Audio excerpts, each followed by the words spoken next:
Just a quick note before we get started. There is one swear word in this episode. It comes from the mouth of Robert Evans. It's near the beginning and near the end. If you have kids around, they should sit this one out anyway. It is really quite scary. Seriously. Stories from the East and West.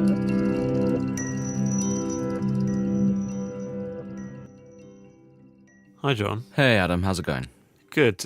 This is our Halloween episode.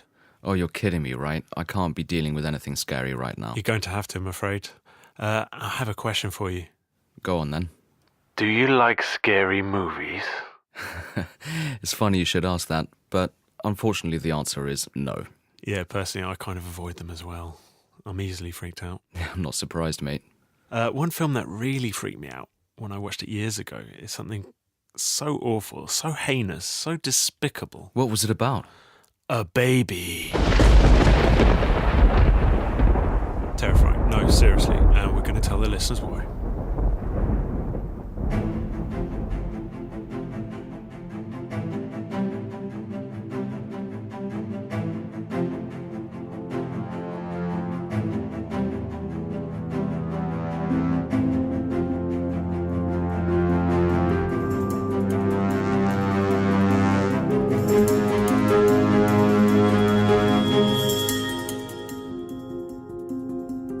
I'm Adam. And I'm John. And you're listening to Stories from the East and West. In today's show, we're going to tell you the story behind a horror film that changed Hollywood.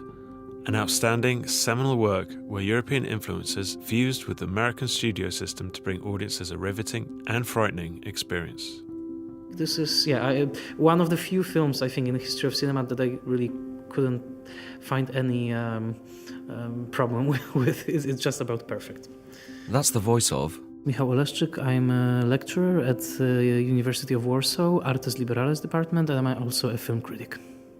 As well as Michal's expertise, we have clips from the people who made the film, such as producer Robert Evans. It scared the living shit out of the people there. And director Roman Polanski. When I read the book, it bothered me. The film is, of course, Rosemary's Baby.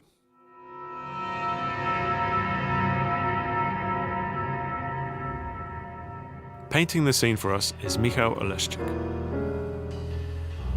We have to go back to a time where the big Hollywood studios that were established in the 1920s, 1930s, and were really dominating the American market for decades, were actually crumbling. In the 1960s, there was a huge crisis. I mean, it was actually the sort of last breath that the old style film studios were breeding. Fresh blood was needed.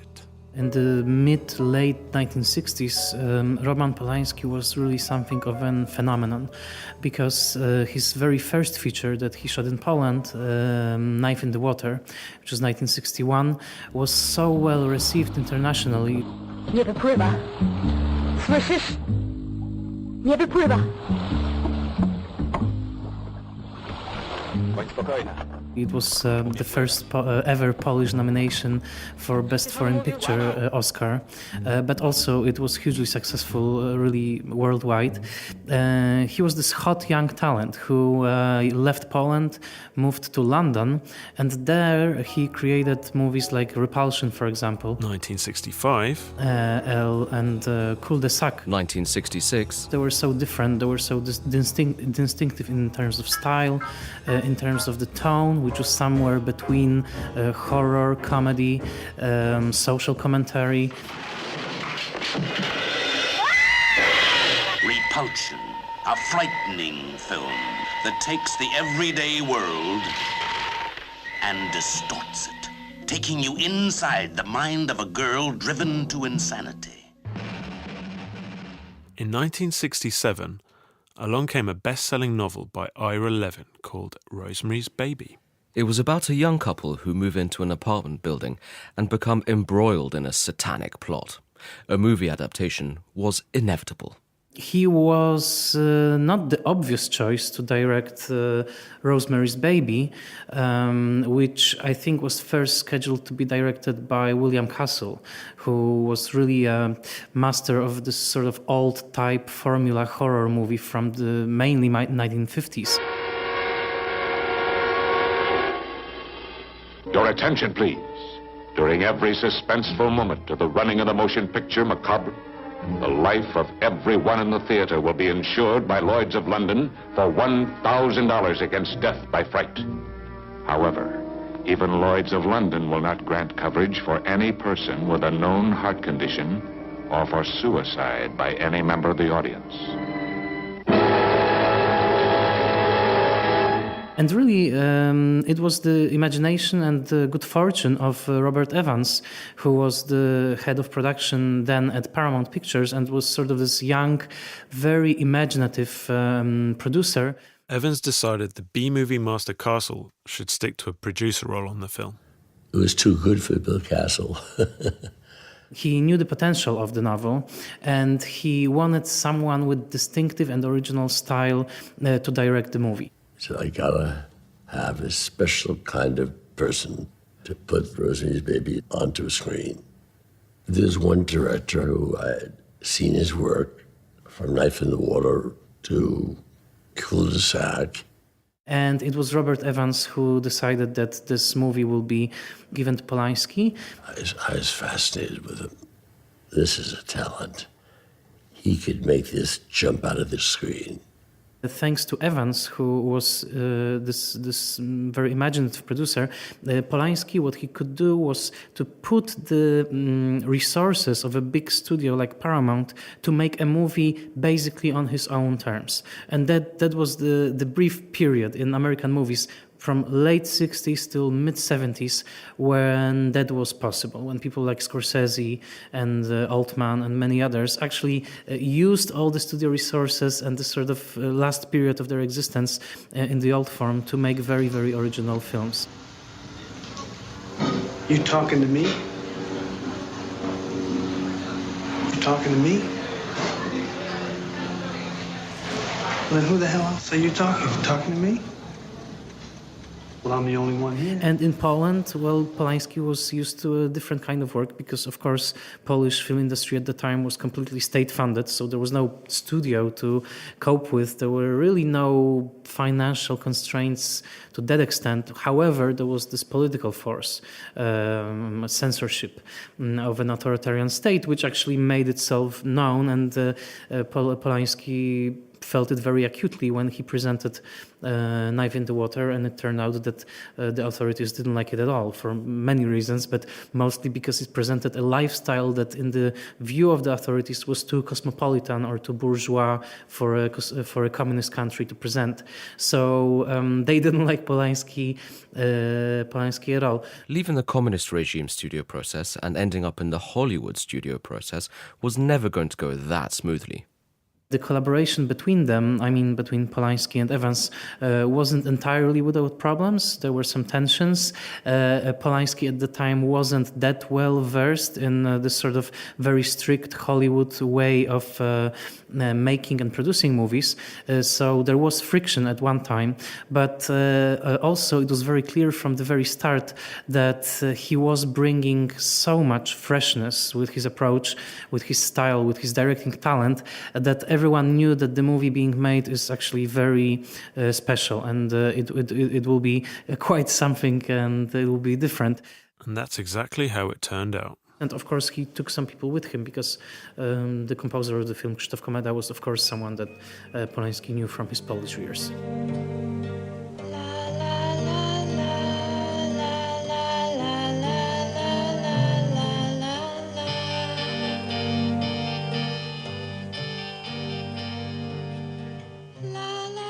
Instantly recognizable, Komeda's music was the factor that made you grip your seat's armrest from the very first opening scenes of Rosemary's Baby. His score made Rosemary and Guy's seemingly plain, well-lit apartment feel threatening. And of course, there were the casting choices. Mia Farrow, which I think this movie, as skillful as it is, as perfect as it is, it wouldn't have been the same without her, without this sort of haunted look, without her, frailty, and the haircut, which is also important. This very short, trendy Vidal Sassoon haircut that she gets. The casting of Mia Farrow was Robert Evans's decision. Polanski had originally wanted somebody else, namely Tuesday Weld. But I think that movie would have been completely different had it been sort of cast very traditionally. And here, by mixing, this fresh-faced, very strange newcomer, Mia Farrow, I'm Rosemary Woodhouse. Ruth Gordon, who is extremely, she's extremely broad in the movie, but also very funny and also grotesque, and she got an Oscar for the role. No! This is what I call a long-arm, a coincidence. Oh, God. And Cassavetes, who plays Guy Woodhouse, Rosemary's husband, who brought with himself completely different tradition, because I think the original choice for the role was Robert Redford, and that will be a completely different movie. And Cassavetes, with this whole sort of avant-garde method approach to acting, was actually wired enough and strange enough to make this mixture even more interesting. Have I seen you in anything? Let's see. I did Hamlet a while back, didn't I, Liz? And then we did the Sandpiper, and He's then... joking. And there are also interesting cameos, because there are some cameos from very sort of old guard Hollywood actors, like Elisha Cook is there for a second, carrying a wardrobe. He's, of course, most known from Maltese Falcon, but also there's Ralph Bellamy, very interesting choice. He was usually the straight man in 1940s comedies. Come with us quietly, Rosemary. Don't argue or make a scene.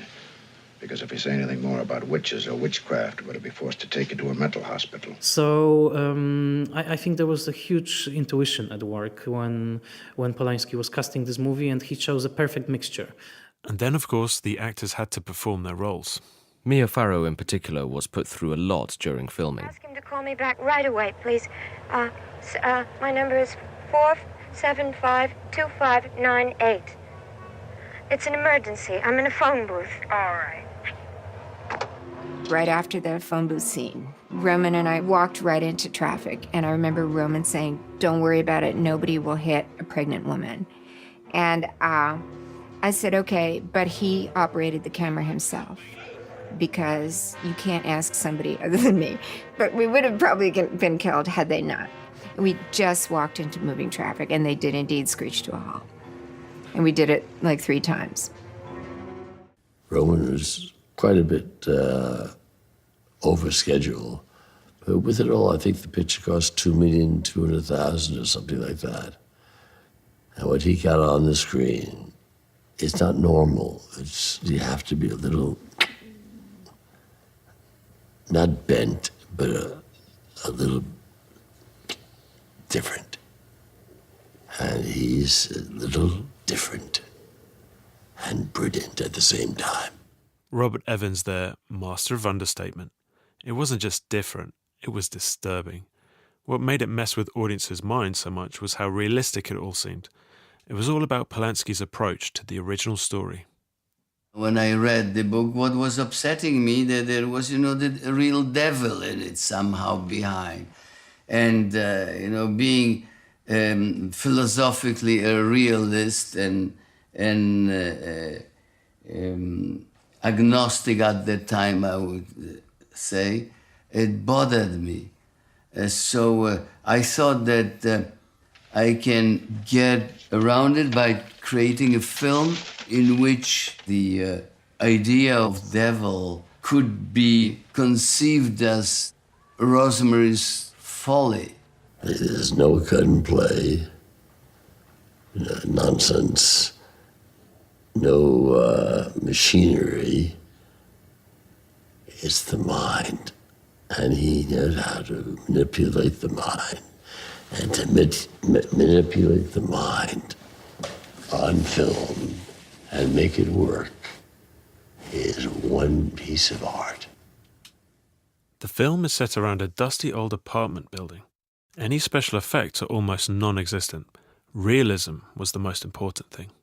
We never see anything supernatural in it, and everything that occurred that has any kind of supernatural look occurs in her dream. As in the book, by the way. I didn't want to miss baby night. You... And a couple of While my I was nails were out? ragged, and it was kind of fun in a necrophile sort of way. I dreamed someone was raping me. I don't know, someone inhuman. Thanks a lot. You can't tell whether this is all really happening or if it's just Rosemary's paranoia. There are plots against people, aren't there? Yes, I suppose there are. Well, there's one against me and my baby. Well, you mustn't show too much of those elements of fantasy that she goes through in her dream. You know, it has to feel like a dream. You know, it has to be ambiguous or ambivalent, rather. You know, you just don't know whether it's for real or not. This is no dream. This is really happening. And this is why the film touches upon taboos so effectively. Michał Oleszczyk again. I think that the movie is connected to counterculture, both on a conscious and subconscious level. I think that it does, and maybe this is why it's connected so well to the audiences at the time. It does portray in the background this sort of striving of different sets of values, which is, you know, Rosemary is, it's clear, she's Catholic, she's from a small town, she comes to New York, she tries to live this cosmopolitan lifestyle. She, you know, wears haircut that would probably not be approved where she's from. My God. It's Vidal Sassoon. It's very in. What's wrong with you? Do I look that bad? Terrible. There are those hints that the movie is actually commenting on the moment of its making. In one scene, Rosemary looks at an edition of Time with a cover that simply reads, "Is God dead?" That was a real issue of the magazine, published in April 1966. I think on a very deep level it connects to countercultural issues. There were some issues regarding religion, regarding portraying of the Pope, regarding the dream sequence, which was pretty intense for 1967, the rape sequence. You don't see. As long as she ate the mouse, she can't see nor hear. She's like dead now. Sing.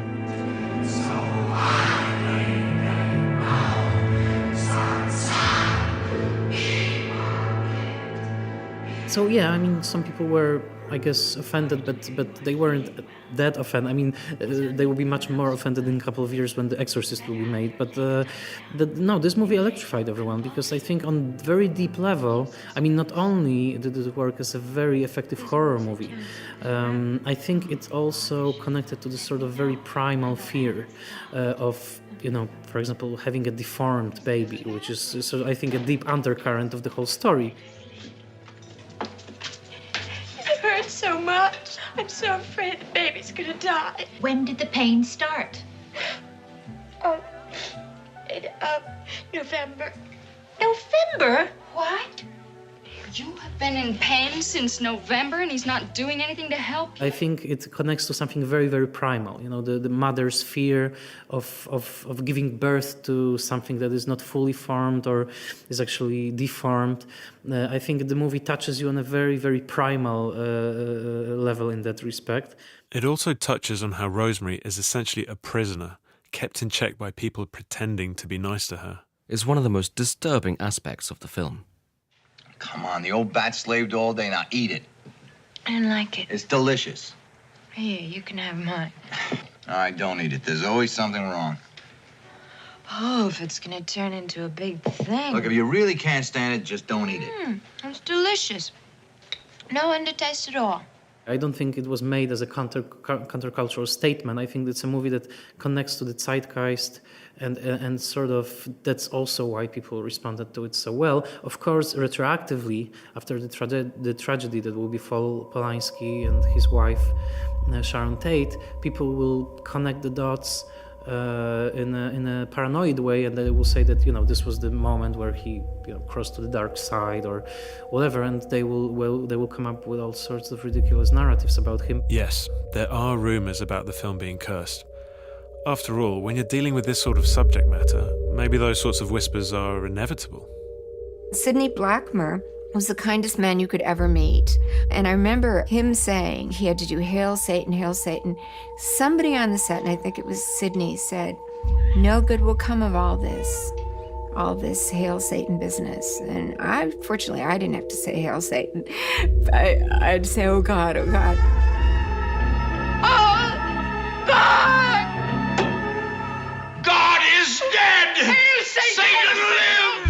something of the devil, and also,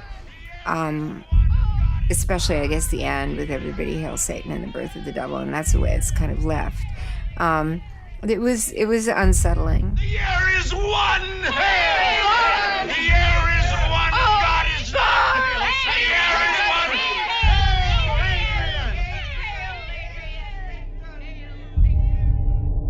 Several odd, even disturbing things did happen during and after filming, adding to the idea that the film was cursed.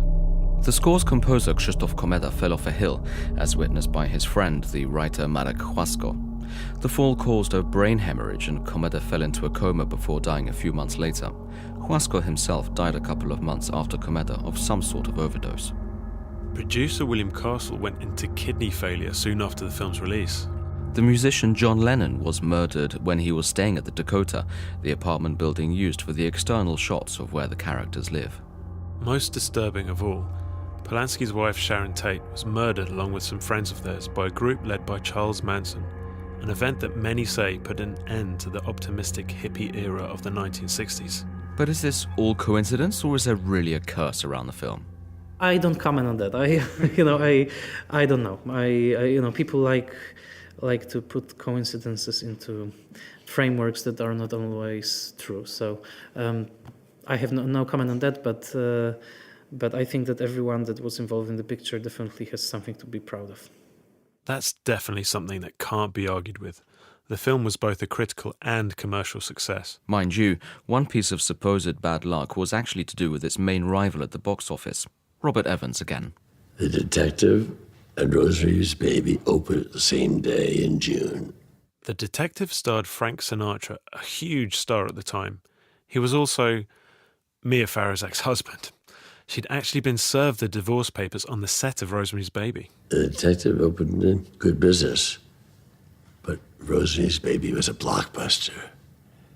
It made Mia an established film star in her first flick out. No doubt Sinatra was annoyed, but what about the audiences? The movie didn't react, it didn't provoke that much outrage. It was definitely discussed. It was a huge hit, and that's the most important thing. And I think that everyone felt that this is a movie that announces sort of a new era of genre cinema, but one that is entirely filtered through an auteur sensibility. I think this is one of the few films I think in the history of cinema that I really couldn't find any problem with. It's just about perfect.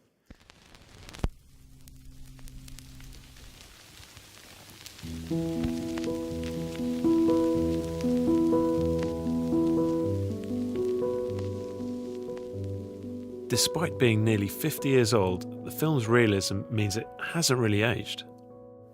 I went to a screening of it about 9 months ago.